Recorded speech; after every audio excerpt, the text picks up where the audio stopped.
Em nome do Pai, do Filho e do Espírito Santo. Amém. Enviai, Senhor, do alto céu, vossa luz, vossa verdade. Elas serão meu guia, me levarão até o vosso monte santo, até a vossa morada. Naquele tempo, Jesus viu um cobrador de impostos chamado Levi, sentado na coletoria. Jesus lhe disse: Segue-me. Levi deixou tudo, levantou-se e o seguiu. Depois, Levi preparou em casa um grande banquete para Jesus. Estava aí grande número de cobradores de impostos e outras pessoas sentadas à mesa com ele. Os fariseus e seus mestres da lei murmuravam e diziam aos discípulos de Jesus: Por que vós comeis e bebeis com os cobradores de impostos e com os pecadores? Jesus respondeu: Os que são sadios não precisam de médico, mas sim os que estão doentes. Não vim para chamar os justos, mas sim os pecadores para a conversão. No texto que nós meditamos no dia de hoje, nós falamos que Jesus foi à coletoria de impostos e chamou São Mateus. Existem duas maneiras de interpretar um texto bíblico. Uma é diretamente do ponto de vista histórico, entendendo esse como o chamado de um dos apóstolos, um acontecimento que se deu. Só que Deus tem a capacidade de falar conosco de duas maneiras. Não somente com palavras, mas também com acontecimentos. E como Deus fala conosco por palavras e acontecimentos, alguns acontecimentos também são simbólicos. E é sobre essa dimensão simbólica do chamado de São Mateus que nós vamos meditar no dia de hoje. Primeira é que temos alguns símbolos. Primeiro, que símbolo é esse do cobrador de impostos? O cobrador de impostos é uma pessoa que servia ao Império Romano e que pagava uma parte do dinheiro para esse império. Só que o dinheiro é um fruto da terra. E por isso essa terra também tem um símbolo. A terra é a alma humana. A coletoria de impostos é o local onde se pega um pouco daquilo que seria da alma e se entrega ao seu dominador. É claro que tem uma diferença entre o dominador da alma humana, que não é Deus, e o Deus, que é o Senhor da terra. Qual a diferença? A diferença é que a Deus nós não pagamos impostos. A Deus nós fazemos oferendas. No Antigo Testamento era comum que o povo prestasse oferendas, fizesse oferendas a Deus das primícias. E como que a nossa alma faz uma oferenda a Deus? Quando Deus é o Senhor da nossa terra, o Senhor da nossa alma, nós louvamos a Ele. É uma maneira de prestar culto. Nossos atos, eles são continuação de um ato de culto. Nós agimos como alguém que está ofertando a Deus a própria vida. Isso é quando o Senhor é o dono da nossa alma. Só que, às vezes, tem algumas regiões da alma, ou mesmo nós mesmos, né, que temos outro dominador. E aí esse cobra impostos. O pecado, por exemplo, pode dominar um pouco a nossa alma. E o pecado cobra seus impostos. Quer ver? É o seguinte: quando nós temos às vezes uma preguiça, um dos impostos cobrados pela preguiça é fazer tudo mal feito. Depois, quando tem um pecado de impureza, né, vinculado à sexualidade, um dos efeitos disso é ter mente poluída, ficar pensando coisas que não são boas.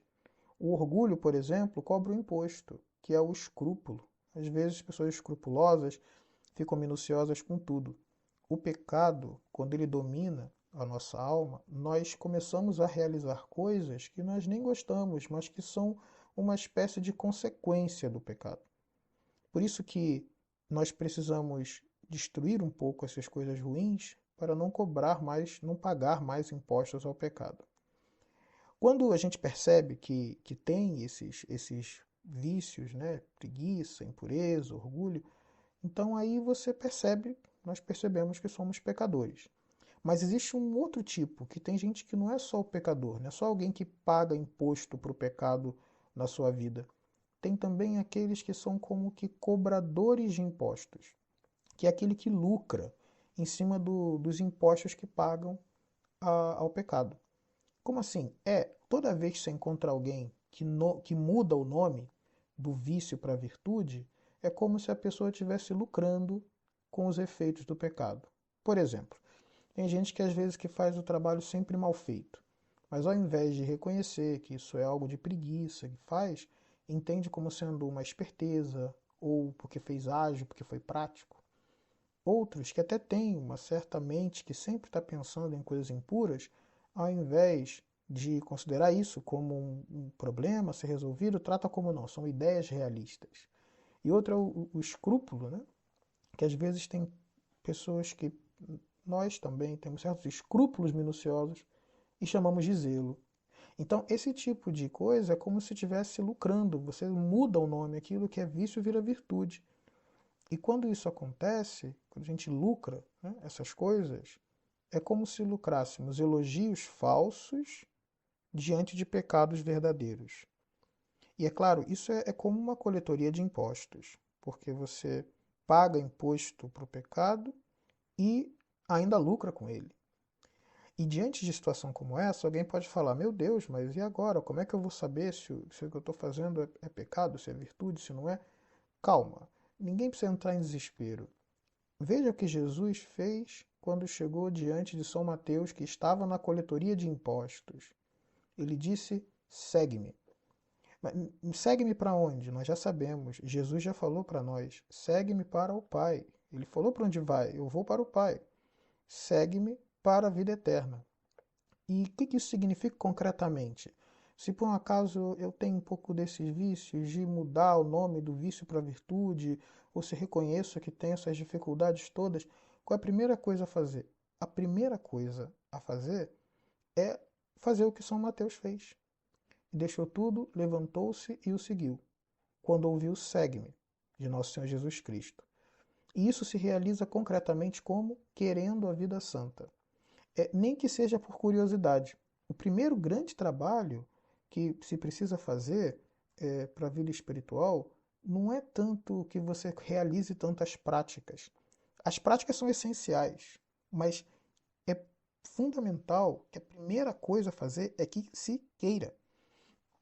Queira seguir Jesus é querer vida eterna. Quando nós estamos fazendo estas meditações, a principal razão delas não é para fazer correção moral, também é, mas é sobretudo para que as pessoas queiram a vida eterna, nem que seja por curiosidade. Quer dizer, como que é esse negócio de buscar a vida espiritual, de rezar mais, de fazer mais penitência, de como que é viver essa vida? Essa curiosidade é, é o que precisa, pelo menos. Curiosidade até não é um nome bonito, mas não importa. A ideia é que o segue-me é vamos ver o que tem lá. Estamos interessados em conhecer a vida eterna e começar a trabalhar por ela.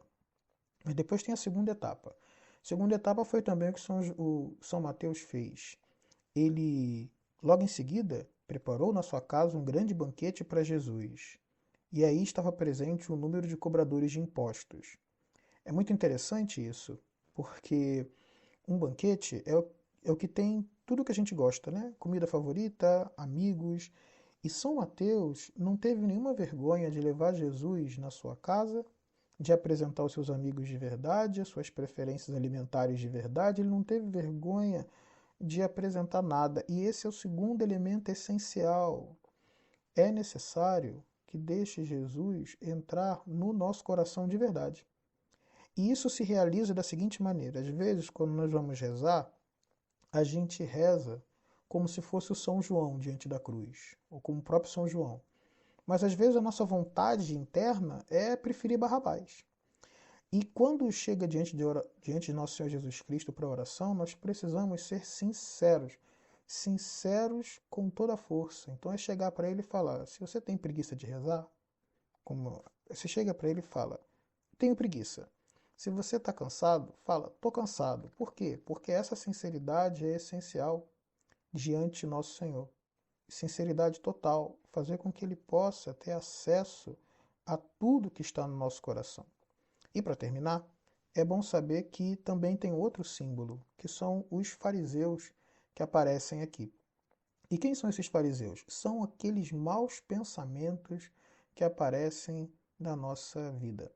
Sim, porque os fariseus, o que eles fazem? Eles estão julgando Jesus e todo mundo que está ali com ele, né? E nós temos esses maus pensamentos às vezes também, que é, esse negócio de santidade é besteira, isso não é possível, isso é moralismo. Quer ver uma outra que eu acho bom? É a pessoa que diz, não, isso aí é só para alguns, não é para todo mundo. Como é que Jesus pode visitar a minha alma? Só se eu fosse a Santa Teresa. Isso daí é como que o fariseu falando assim, pô Jesus, você está indo aí visitar esse Levi, esse homem é um pecador, você acha que esse aí vai ser santo? Ninguém pode ser santo, não. Esse tipo de pensamento, de juízo negativo que nós fazemos sobre nós mesmos, não é um juízo negativo apenas feito sobre nós. É um juízo negativo feito sobre o próprio Senhor Jesus Cristo, que ele disse que ele é médico, ele veio para converter as pessoas. Ele dizia: olha, os que estão sadios não precisam de médico, mas sim os que estão doentes. Toda vez que nós desacreditamos na possibilidade de sermos santos, nós não estamos duvidando apenas de nós mesmos, estamos duvidando da força do médico, nosso Senhor Jesus Cristo. E exatamente por isso que não convém aceitar esses pensamentos. E como nosso Senhor é o nosso médico, por isso nós não devemos esconder nada dele na oração. E com toda franqueza, dizer o que precisa, dizer o quanto o ama, se muito ou se pouco, e pedir para que aumente o amor. Nem na oração, nem na confissão. Que o Senhor Jesus Cristo nos ajude, que conserve a nossa alma, que nos dê a sua paz. Em nome do Pai, do Filho e do Espírito Santo. Amém.